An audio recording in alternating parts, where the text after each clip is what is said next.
Good evening, everyone. This is Dolores Cannon with the Metaphysical Hour. And this is December the 9th, 2011. We think. We're still confused on the times. But I always let them know now so they know it is a live show tonight. And we do have a guest tonight, and we're going to be talking to him. He's one of our authors, and we have published 2 of his books. But also, I just want to mention that Michael Dennis, he is a professional psychic, and he's agreed if anybody wants to call in during the show and ask questions for themselves, but to keep it very brief, just short, and we don't want it to dominate the whole show, because we're going to be talking with Michael about his books and his background.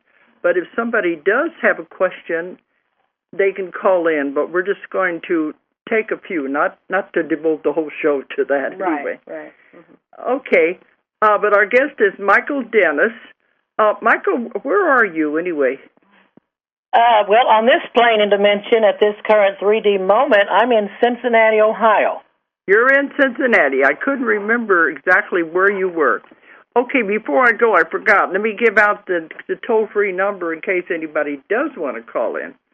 It's 1-888-627-6008. 888-627-6008. So you're thinking you're in this dimension. We don't know yet. We've been traveling so much, we're not even sure where we are. I understand completely. Because we've been all over the world and back. I know. Well, your part of your journey is to spread your energy around the world. They've told you that.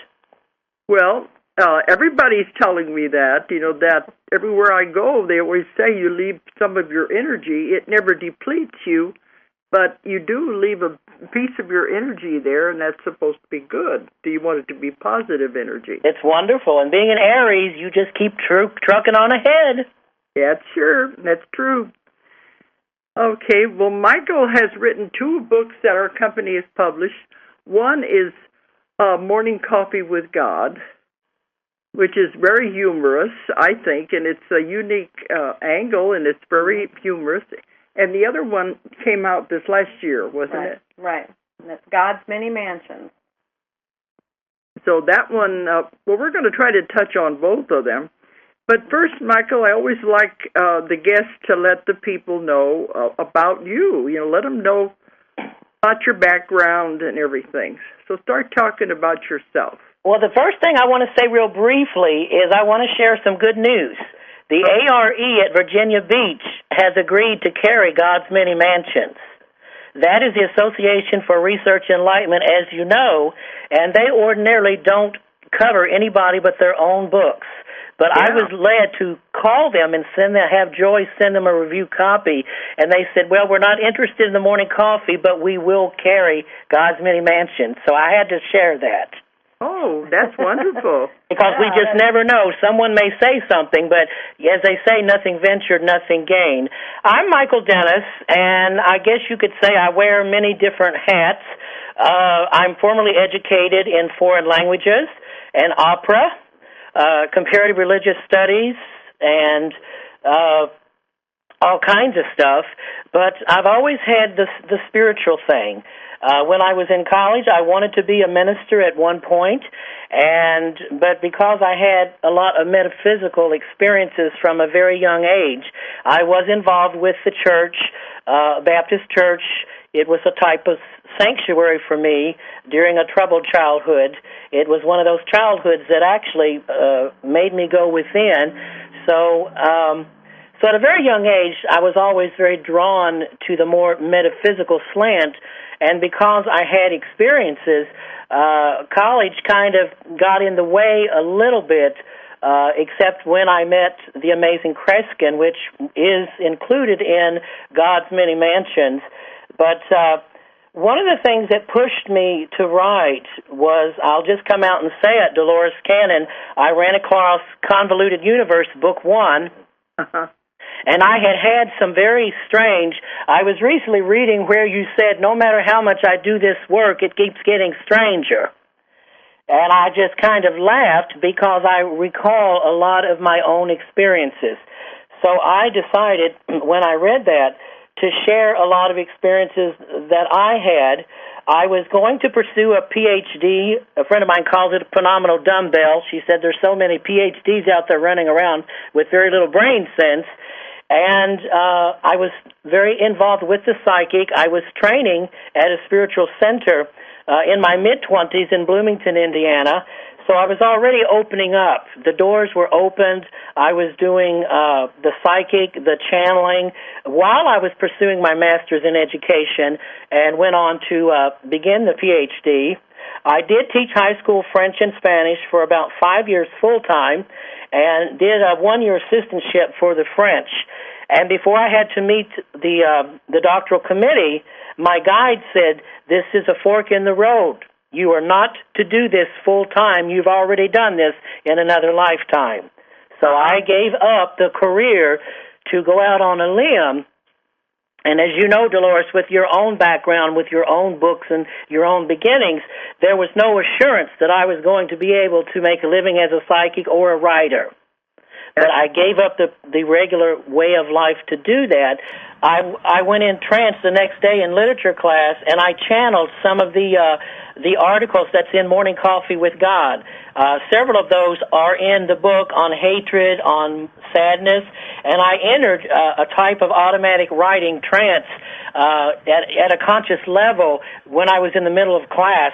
So that was one of my first confirmations that I was on the right track. And then anyway, that kind of got me going. I thought, well, okay, then I can do that. So that's it. I went on to become a psychic, and I've been one over 20 years full-time. And I also channel ascended masters, angels, soul groups, as well as the writings and everything I'm doing now. So I'm very grateful to Spirit, and I'm so grateful to you, Dolores, because when I read Convoluted Universe, I had some of my own experiences in hypnosis and regression in my 20s and some similar experiences such as Journey Through Time in God's Many Mansions, where I went to Creator's source, the spark, when the soul was created from the burst of light. So when I read yours in Convoluted 1 about the young lady merging with the sun and the God source, I was so enthralled that my guide said, "Now you know that you're crazy, Michael, so go ahead and go. You've got friends and people out there who are telling these stories, and the subconscious mind is being allowed to speak." So that's when I went for it, and after Morning Coffee came out, my guide said I needed to tell other stories from the otherworldly beings and talk about that. So that's what created the second book. And as you always know, there's more to come, as they say. And But Michael, you said when you began just channeling in class, was that the first time that it ever happened? Well, no, off and on all my life, I've been able to do that. I mean, I would be just diddling as a child, and I would see spirit faces, and I always loved to write. My mother taught me how to write when I was maybe 3, but as a kid, it was little things. I would write something, I remember in chapter 12, Rosara, of God's Many Mansions, the advanced alien being talked about a wind song dance that I did when I was 6. And she telepathically implanted the moves when I would do the dance. And she gave me like a song. So I'm seeing now that I had a lot of these experiences at a young age, but the ones in college, it was a mature kind of thing. But I had lots of snippets. I have a scene in God's Many Mansions when I was in the crib. I was seeing the sky people, not only the discarnates, but one of the chapters when I had the spiritual seer in God's Many Mansions, the first chapter, I think, she came to me in church and told me that I had these gifts and that in my Father's house are many mansions, and not all mansions are on this realm or this world. And she pointed up, and she used the word sky people. She said, "You're going to meet sky people." and no talk to everybody. People think you crazy like Pansy. So I had experiences like that. Okay, but I want to tell people the morning coffee with God was interesting because it was like, you said for a while you couldn't figure out if you were dreaming or if it was actually real, but you would come down in the morning when you was waking up, and this man who was representing God would be sitting there, and he'd make coffee every morning. Oh, he was hilarious. It started out as a dream in 2005. I was visiting my friend who now lives down the street, and in the dream I saw him like George Burns, dressed up with a hat, and he just looked like your everyday boy, good old boy, and he said, "You have questions." And he said, "We're going to get to those questions." And he said, "You will remember through the dream state verbatim." And he said, "But it's not going to stay in the dream state because," I forget the term he used, a perceptual shifter or whatever, but it was so enthralling that I really didn't know. And the thing that hooked me was his great sense of humor. I mean, he even told me, he said, God is not even my real name. You really should call me Dog, which is God spelled backwards, because that's more my true nature. He said, "I'm an atheist." And I'm like, "What are you talking about? You're God. Who did I talk to when I was 7 and that lonely little boy?" "Well, you talked to the real me." And I said, "Who's that?" "I am that I am. But please, for this book, would you call me Mr. Divine?" And he kept emphasizing, "I'm as real as your capacity to receive me is, and your capacity is far more than you can imagine." And he was just a hoot. I mean, we talked about all these convoluted, very deep subjects, and I got answers. And then I started waking up, and like I say, and he was still there, so I wasn't dreaming. They explain in the second book, God's Many Mansions, how through all my deep meditations, my psychic work, I had a lot of activations and chakra alignments with a lot of different teachers. Not only on the 3D, as you would say, this plane, Australia, all these wonderful places you went, but I was taken on spirit journeys to other places beyond here and being activated. So in the second book, it was so much easier for the beings, the otherworldly angels, and different ones to just come in the middle of the daytime because I had been adjusted and aligned. So, of course, I thought I was crazy, and that's why I get so much wonderful comfort from your books, because I think, well, if I'm crazy, then she's insane. Or we're totally enlightened, because these stories, as you know, but, the bottom line, the morning coffee, they're all so loving and gentle, and the wisdom, that's what got me. Questions that haunted me my entire life. What's the purpose in life? Can we step into the future? Is there such thing as a multifaceted soul? Parallel universes. This is stuff I got into when I read the set books in the 80s. This all came up, and most of my friends thought it was crazy and couldn't handle it. And I wanted more of it. It was very deep back then. There was a lot of people, they said they'd read one page and have to stop and digest it because it was way ahead of its time. Oh, very ahead of its time. And because Jane Roberts was a creative writer. She'd had some so-called science fiction published, so she was already had that creative door open. But the doors that she brought up is, like all these deeper Seth 2, Seth this, the Oversoul 7. She went on about just an aspect of the multidimensional soul. They're aspects of my own, and that comes up a lot in your books, Convoluted, with the splintered, fragmented souls. And, I would be having these experiences, but I always tell people, whether it's really true on what level, as you said on the back of the book, is it real or just a series of dreams? This is for you to decide. As Michael says, there's much more truth to so-called fantasy, so what is real and what is fantasy? Now, I honestly don't know and don't care, but as I say on my website, all of the beings, all of the, whether they're fairies or a snow gnome coming in the middle of winter, which happened to me. I was going to a friend's house at Christmas, and he just plopped right down there beside me, and we got to talking about creator source and soul vision, and if we brought in enough power from the higher Christ self over so that we could be Lord creators of different worlds. And I wrote... There's a caller. That beep, when they beep, that means there's a caller. Okay. We'll see what they want. Is that okay? Yes, sure. Is there a caller online? Yes, Dolores. Hello, this is Clinton. I'm a big fan of yours. Okay. Do you have a question for me or for Michael? For you, Dolores. Okay, maybe Michael can... we'll see. Okay, go ahead. Go ahead. Okay, God. He has dropped. Okay. Oh, he dropped off? Okay, we'd like to... Michael. So let's be... we'd like the question to be for Michael instead of for me, if they call in. Okay, pick up where you left off, Michael.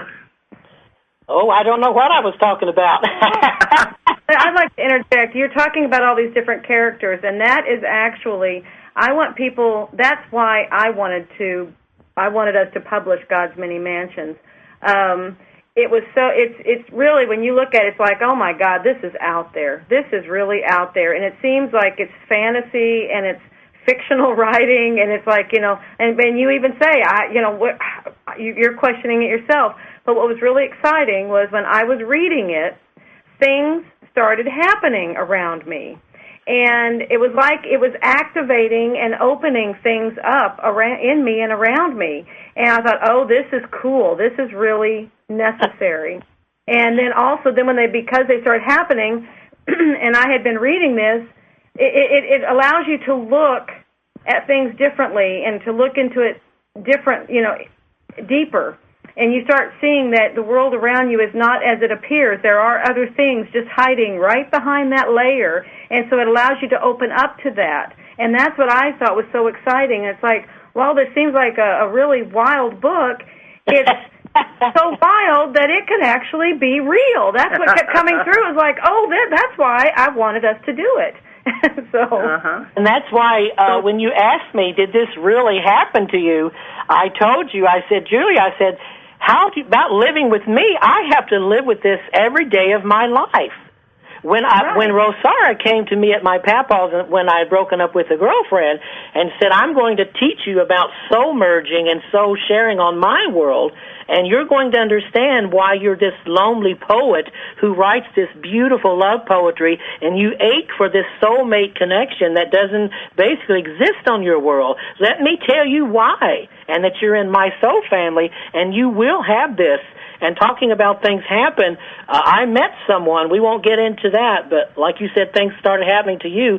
She told me that I would experience some of this cosmic interplanetary, soul merging with a mortal that was a soulmate.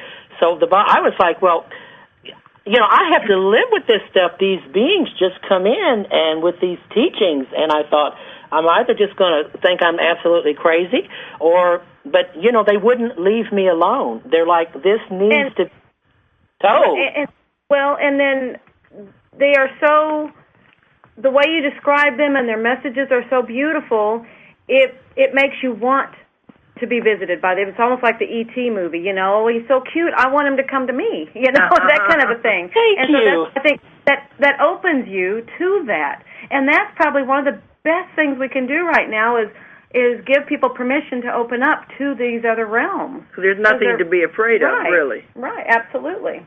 And they constantly, one of their greatest themes is, I say in my psychic readings, we talk about how alone we feel, ALONE. But if we insert a little L in between there, what does that say? All one. And they keep telling me, they're saying, Michael, you were never alone. And now I'm writing a sequel called Heaven's Gates Open, and they're saying not only were you not alone later, but when you were younger, as a child, you had visits. And now we're going to tell the visits that came to you during trauma. They said a lot of people that have very sensitive, highly developed emotional bodies, and when they go through abuse, a lot of them had visits from the beings, and we blocked them out, or we were afraid because Mommy or Daddy would say we were crazy. So I'm now writing even more stories, even when I was 3 years old. So I tell people that feel so alone because it breaks your heart. And now I want to say, well, I felt that way too. But that loneliness pushed me to go within. And so if I'm just making up talking to God and these angels, when I was 13, the first angel popped right up. And I argued with God. I said, this is absolutely nuts. People are going to think that we're brainwashing them. And he said, well, good, we need to wash those brains out. But Michael, this comes up in just about all of my sessions that I have, and it's in the books too. They're always saying, you are never alone. We're always with you. They're talking to us. They're screaming at us, and we don't pay attention. We don't hear. But they said, you're never, ever alone. We're always We're not, you. but they got to get a way to get to us. You do the wonderful regressions where you take them to the deepest level of the somnambulous trance. In my case, it was through dream portals. So the dream portals is a way for them to come in, but now that I've been working with them, and I've been activated too, like we're all being activated, they don't need the dream portal anymore. Sometimes I still will get them.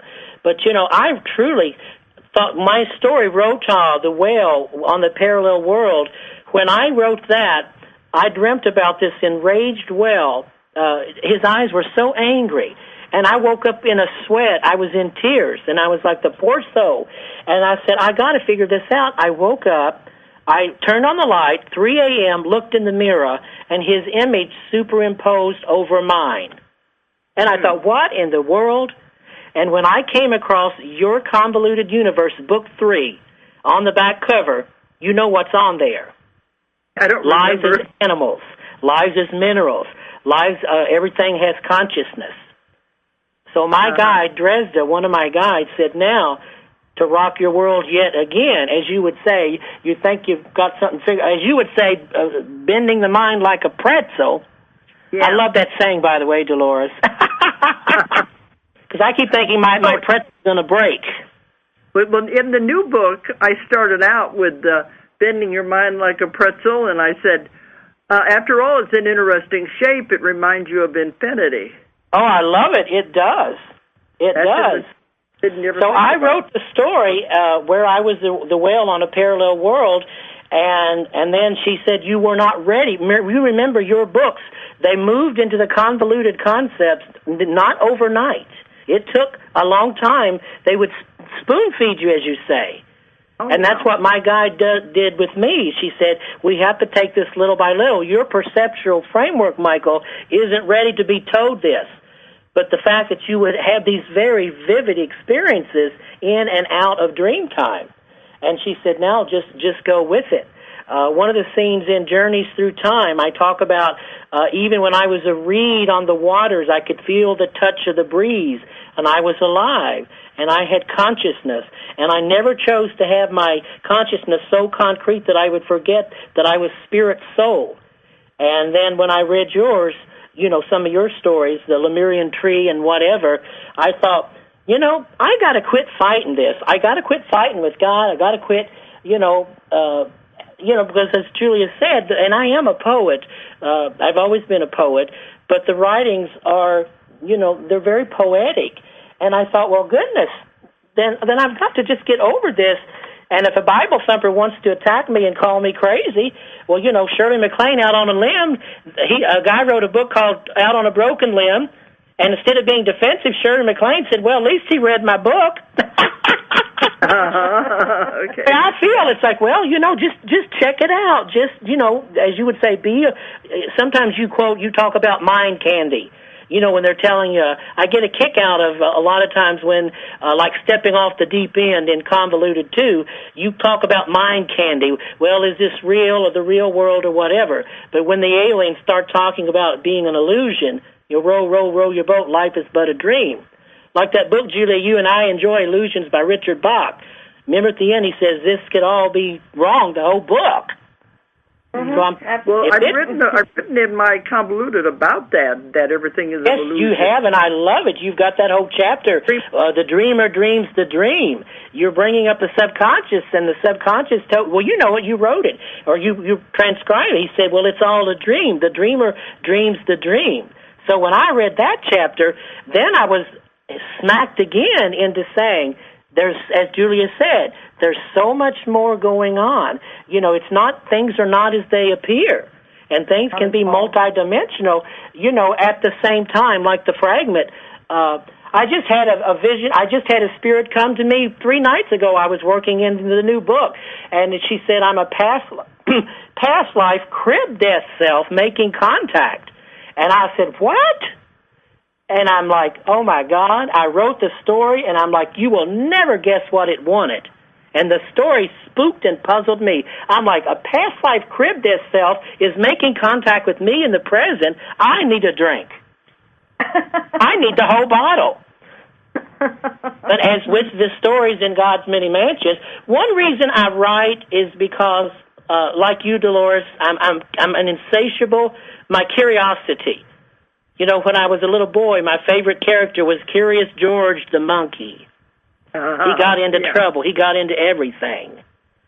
So I've always had that willingness. And then when things started happening spontaneously, I was doing a preview of a Nostradamus movie when I was teaching French in Indiana back in the 80s. And the actor was, you know, Nostradamus was known for his piercing eyes. You know, the staring eyes, it would pierce right through the soul. And, yeah, I know him well.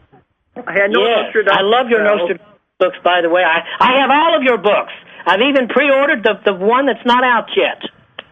And I was yelling at Amazon. I said, I've done paid for Convoluted 4. Where's my book? And then Joy emailed me and said, well, we can't send you a book that hasn't come out. I said, well, I will just be patient because I have enough other things to read. But when Nostradamus, when I was watching that, you know, it's easy. We go off, whether it's like in a regression or hypnosis, some of us can just kind of do it naturally. And I went in and stepped into the future. And I said, what? I saw a beautiful woman singing a coloratura soprano like Beverly Sills, and I saw a big neon sign in Stockholm, Sweden, and I said, who are you? She said, well, I'm Stella Marie Bergman. And I said, what? Who's that? She said, well, I'm a future you. And I'm like, oh, my God, can you look into time and see me? Can I see you? So we have an entire chapter, a glimpse of me in a future lifetime near the end of God's Many Mansions. When I was 28 or 27, I asked Jesus, I said, how could you do what you did? I want to know, please tell me. And he said, write. And I channeled, automatic writing, an entire poem called The Great Price. And that poem is full of wisdom. I've memorized it. You know, if you're willing to pay the great price. So I'm like, well, if Jesus is talking to me, or if I'm just thinking he is, and he's saying these wonderful, kind things, you know, that you're not alone, that it's okay to have these skills, that the doors are opening. And these crystal indigos that are being put in these, you know, given drugs, they want to numb them. These advanced souls are very sensitive. And these are the souls, or you know, that I want to reach out to, because some of these children, you know, they're having the aliens, they're having the spirit visions, you know, and they get put away. Or the parents don't understand them. Like my niece, she just tells her little daughter, well, I'm going to give you a pill if you don't shut up. Well, Amber's a little like a little crystal child. So, you know, that's what they want to do. Yeah. Well, in my lectures now, I found out, it was on some program, and I think I've mentioned it on this show before, but these scientists and doctors found out over 300 million children have been misdiagnosed. There's nothing wrong with kids. Yes. That's 300 million children. So I've been telling that all over the world. There's nothing wrong with these kids at all. That's right, and we need to be there, you know. So I feel obligated to share what's coming in, and you know, I've done a psychic reading for the other day. The woman is 4 months pregnant with an advanced star child, and she said, "Can you channel my child?" And I says, "Oh my goodness, I just got hit like with a starburst of energy just went through my crown chakra. And I didn't even know what I was saying. And we were both in tears. She said, I know my baby's coming in to make a big difference. And because I'm very open, as she put it, she said, technically crazy according to the ways of the world, she said, I will be able to help this star child fulfill his path. And she said, I know there are many others. So I do some of this work in my private channelings. I will channel or do a reading for a baby that's not here yet. So I figure with everything going on, and, it wouldn't, it's like you say it, anyway, so. Well, Michael, my book that I was out in this summer, The Three Waves, have you read that? Yes. It's all full of that, about people when they're coming in now to make a difference, and the different waves of Yes, I love that book, and I've been reading them and marking them up, and I've been reading Keepers of the Garden again, too, because I just love that feel. Your chapter, Losing Touch with Reality, when he saw that creature in the middle of the road, I mean, that was, because I have been feeling that push again, thinking I'm, the figure eight mind is being bent, I'm going crazy. Because, even though, and I read your chapter, that's why I said things happen for a reason. Thank you so much for having me on here, because just 3 nights ago I was starting to kind of lose it a little bit, thinking, I'm losing my touch. I've got all this energy coming in. And then I read, your chapter with Phil, and I thought, oh, my goodness.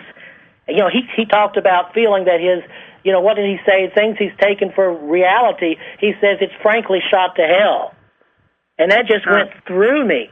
I just thought, man, I know what this feels like. And here's a soul that worked with Dolores, and they were able to get through that. You allowed him to vent those feelings. These star children, these clients that is feeling all these beings, I get a lot of clients coming to me. The doctors want to put them in a mental hospital. They have spirits talking to them, especially if they're naughty spirits or what I call ghost whisperers. But a lot of them are not.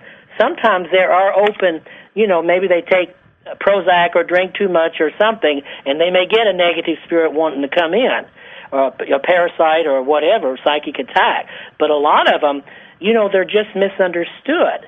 I remember when I was a child in the mental hospitals, my mother used to go once a year to get away from my father. It was her vacation. She'd go to the nut house, and that was her therapy for the year. And I was singing with the crazies then, and Spirit's telling me now I was doing sound healing. My chapter, The Delirians, where we talk about the sinus cavities and sound healing, these are ancient pre-Egyptian serpent beings. I think that's my last chapter in God's Many Mansions. And they came through me through chanting. Because I'm opera trained, they have the voice. And they said the sinus problems and all the allergies, there's a blockage in the throat chakra and the thyroid. And they said there's certain sounds and tones that can be, can be in tone to work with that. So, and they all keep talking about getting the energy out. That's what there's all the. I keep reading all the violence and every day, and I'm thinking these people feel so limited. The soul. Again, like Oh My Soul in God's Minute or Morning Coffee with God. When I channeled Oh My Soul, I was in tears. Because my soul was saying, I am part of you. I am your highest aspirations, and link with me. Make that connection. And these people, we're running around like zombies. So even if we, as you would say at the 209 conference, Dolores, you said, oh, Michael, you're a psycho. Does that mean you're certifiably crazy? And I said, yes. And I get paid for it. But underneath the humor, and there's a lot of humor in both my books, because as you know, I have a little singing telegram business, and I'm kind of a big ham. I worked the Irish pub the other night, and we had a birthday next door, so I had to belt and blast them a little bit, and of course they loved it. But, this is very serious work we're doing, and that's why I have so much respect for your work, because you've been at this a long time. When nobody was, doing the stuff you were getting into. So you're like my little hero. That's when I keep getting new beings that come in, and they'll just come in the middle of nowhere. I can be in the bathroom, and I'll hear a word, or I'll hear maybe a sound or a tone. And I thought, well, and then I'll sit down at the computer, and I'll take off with it. So, there's a lot of people out there that need what we have to offer. And yes, we must keep grounded. Believe me, you've got your children, the unseen world of your work, as you say, and the ground with your real family. I so relate to that, because if I did not constantly walk and drink lots of water, eat lots of grounding natural food, I know I could step off the deep end. I know I could feel the pull of madness sometimes. You go these places, and especially when you can do it in the middle of the day. When I was just dreaming, or so-called dream, I could just call it a dream. But then when my one story in God's Many Mansion is about Lyra, she's a spirit of the oak.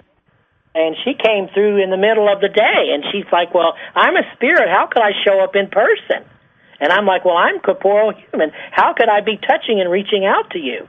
So we go on a dream. We go meet the dream makers. That's called the dream makers. And I thought, like Julia said, I thought, this sounds totally crazy.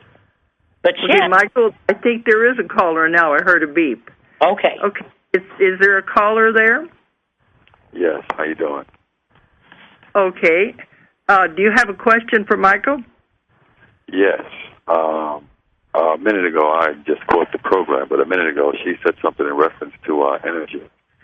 As far as getting messages and things like that, I believe she said something about parasites and things like that. If you have physical parasites in your body, will that cause problems or inhibit or confuse the message? I think those are two separate things. No, physical parasites are usually from what you eat or, environment. Right. That's a different thing. There can be thought forms and attachments that can get in the aura or the energy, especially if there's an imbalance. Say there's too much drugs or too much chemicals. So it can be a combination of things. Okay, but I'm saying, just like, say, for an individual who's been trying to get parasites out of his body, and he meditates and things also, and every now and then he gets messages, and some of them are kind of strange. Could that also be because of those, just like you're saying, everything has energy. Rocks, whatever, birds, it doesn't matter. Everything has energy in the spirit. Right. So would that impede or cause complications? Yeah, that's those kind of parasites. Well, you understand my question? Yeah, like the energy of the parasites be like a toxin in your system, which could maybe have an effect. That's an interesting concept, actually. But you can talk to your body, and if there's anything in the body that's not causing it to be out of harmony and balance, you can ask it to be brought back into harmony and balance. I'm always talking about that in my lectures, is speak to your body. It loves for you to talk to it. Because inside your body, you have an entire universe, and there are all these beings living there. So all you have to do is talk to it, tell it how much you love it and how much you appreciate it. And when you do that, you're the voice of God, because this is your universe. And you can have it be brought back into balance and harmony, and it'll do it. It'll listen to you. That's what I'm thinking about. Yeah, and if you have parasites, you can just ask them to be escorted out. Yeah, that are not necessary to ask them to leave. And they will. Because remember, you're the voice of God when you're talking to your body. And they have to listen to you. Does that make sense to you? Yes, indeed. Yes, indeed. Because from time to time when I don't do it as much as I should, attempt to meditate, sometimes my stomach starts grumbling, but it might also be because of the deep breathing also. I'm not sure, but I've been having trouble with my stomach for a while, off and on. Uh-huh. Well, you have more power than you think you do. That's what people don't realize. They always figure they're the victims, and actually you have more control over your life than you think you do. If you're having problems with your stomach, with my work, that would mean there's something going on in your life that you can't stomach. Yes, I was just going to say that. Michael, do you have anything to say about that, about the stomach? I totally agree, because, the stomach, the solar plexus, the emotional body, I feel that there's a lot of passion in this gentleman that's pent up, There's a lot of doors wanting to be open, and very deep, very old soul, very wise energy. So I'm seeing like a burst of light. I have carpal tunnel in both wrists, not one. And I asked Spirit, what's that about? And they said the meridian nerve is the nerve. They said, you don't have the nerve to write. This was when I would start and stop starting. So my body physically took that in, and I am now working on healing the carpal tunnel. But that's what happened, the stress, not having the nerve, or you say heart issues, love, solar plexus stomach, that's can't stomach feelings, emotions. But the body is very literal.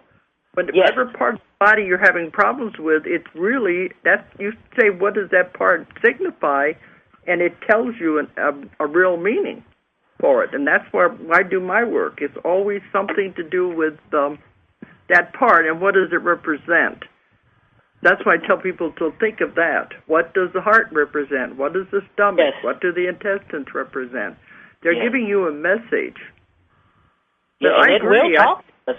Yes, you're perfect. I totally agree. It talks to me all the time. Mm-hmm. But I agree that this man does sound like he is an old soul anyway. Oh, much of it. Very ancient and beautiful, beautiful. Just, it's, I think his emotional, higher emotional body wants to, I just hear make room. So let your light shine, brother. Okay, and I am a blood type O, and I was told that O blood types are ancient souls on this planet. I don't know. I know that the old is a universal donor. I know that everyone can take O blood if in emergency. Okay, but as far as spiritually, it doesn't matter as far as spirituality is concerned? I've never known any connection. Okay. All right. Well, I want to thank you for calling in. Thank you both. We've got to watch the clock now. Okay. Well, thank you for calling in, then. Thank you. Okay. Have a good evening. All right. Thank you, too. Okay, Michael. I'm trying to think where we were there, but we never remember where we stop. Yeah. Oh, we don't. We just get going. And I think Mercury's in retrograde, too. For a little bit longer. Oh, I was hoping it isn't. Every time Mercury goes into retrograde, we have all kinds of problems. Well, see, there's our little interruption we had early. I don't know what days, but I'm pretty sure a astrologer friend told me it is in retrograde. So, it's just what it is, as you would say. Yeah, and it always causes problems with communication, contracts, anything in writing. And when that happens, we have a lot of problems with the office when the stars aren't right. Oh, by tomorrow morning, they said there's going to be a beautiful eclipse. Ooh.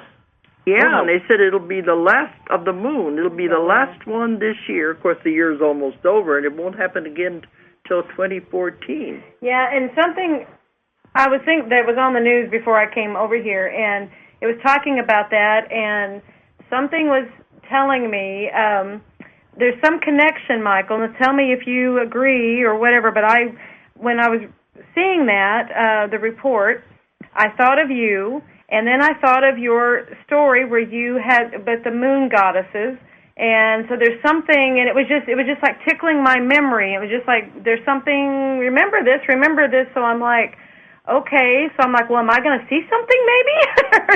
I'm always like, but they said it's going to be more visible on the West I know, Coast. that's not what I'm talking about. Michael knows what I'm talking about. Okay, she's talking about the Sisters of the Pointed Flame and the moon deities. When I did that meditation, that session where they took me out to the moon deities, I actually was being given the opportunity to merge with the energy, the essence of the moon. There's deities and God, that live actually on the moon as well as the sun, and that's come up in your work too, Dolores.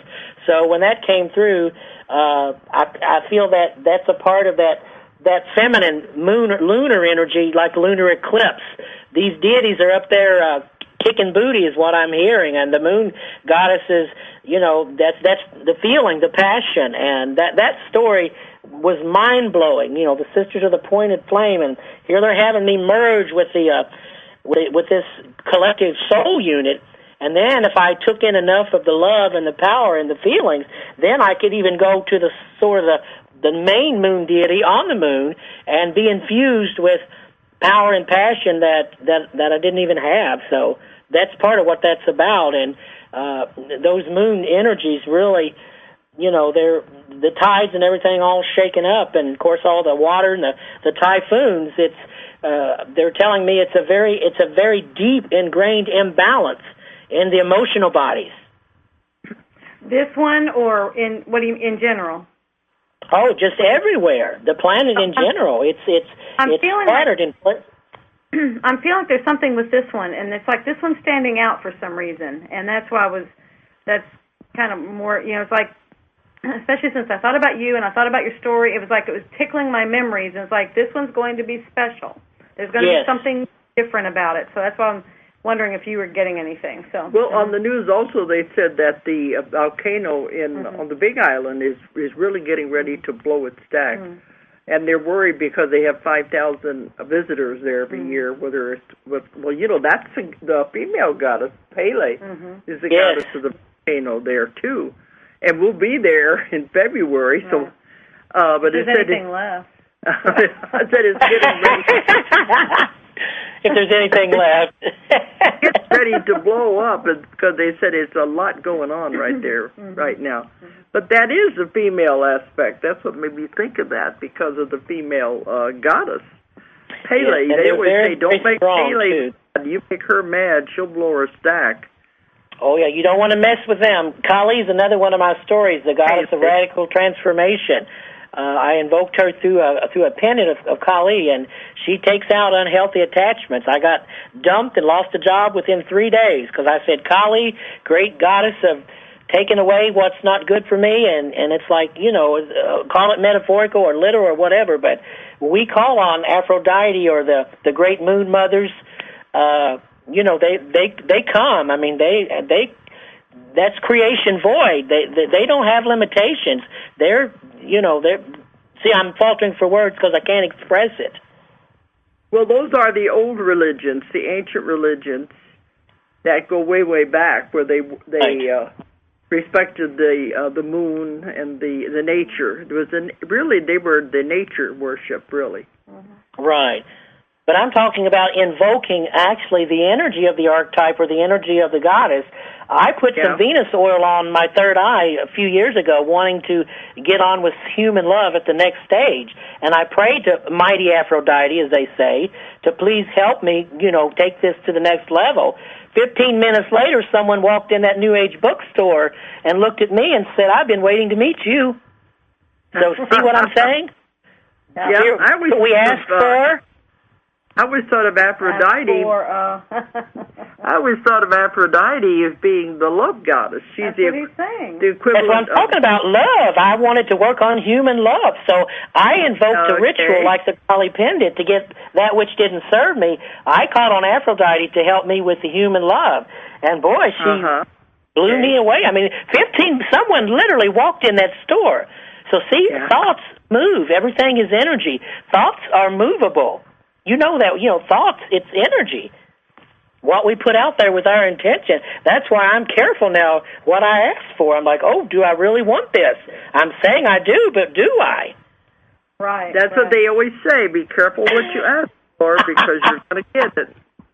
Oh, well, Michael, we're coming around to the time we have to stop. I want you to tell people how they can contact you. If they're interested in the books, of course, Ozark Mountain, Barnes & Noble, Amazon. As far as my own work, MikeThePsychic.com is my website. Make sure you spell psychic right. But if you just type Cincinnati, Ohio Psychics on Google, you'll get Michael Psychic Readings and Parties. I'm one of the first to show up. My contact information is in the end of all the books. But if you want me for readings or whatever, I do lots of those, telephone, email, all over the world, and you can find me. Just Michael Dennis, Psychic. I'll show up because I'm all over the place. Well, can I put in a little plug for Michael? I've had 2 readings with Michael, And I heavily endorse him. Michael, you give fantastic readings. He's dead on. You're very, very accurate. It's wonderful reading, and it's very entertaining, too. But you are dead on. You're very, very good in your readings. So I just want to give you that plug. Mm-hmm. But it's Michael Dennis, Dennis. But you said you put that on Google, or you could just say Michael the Psychic. Mike the Psychic. Mike the Psychic. Mike the Psychic. Yeah, Michael or Psychic. They put up Cincinnati, Ohio Psychics. And I'll come right up. Okay, either one of those would be a way to contact you. Yes, but thank if you want to find out about the books, you can contact us at Ozark Mountain Publishing. Yeah, we also have links over to Michael's site. Okay. So from there. But, ours is Ozark Mountain, but it is abbreviated, OZARKMT.com. Or if you're overseas, it's OZARKMT.com. Okay, Michael, well, we're going to have to leave. I just wanted to make sure that they knew how to contact you. So your phone number is also on your website then? Yes, and my email address. Everything is on there. Yes, thank you so much. So they can get a hold of you, and his books are Morning Coffee with God and God's Many Mansions. Okay, well, I think we're going to have to leave now, but thanks, Michael, for being on tonight. It was wonderful. I've been looking forward to this. The hour just flew by. It sure did when you're having fun. Thank you again. Okay, well then, thanks for being on. Okay, bye-bye now. And everyone for listening tonight. Have a good evening. Make it great. Bye-bye. Bye-bye. If you enjoyed the show, check out more of our other videos and be sure to subscribe and click the like button. Thank you for listening to the Metaphysical Hour with Dolores Cannon.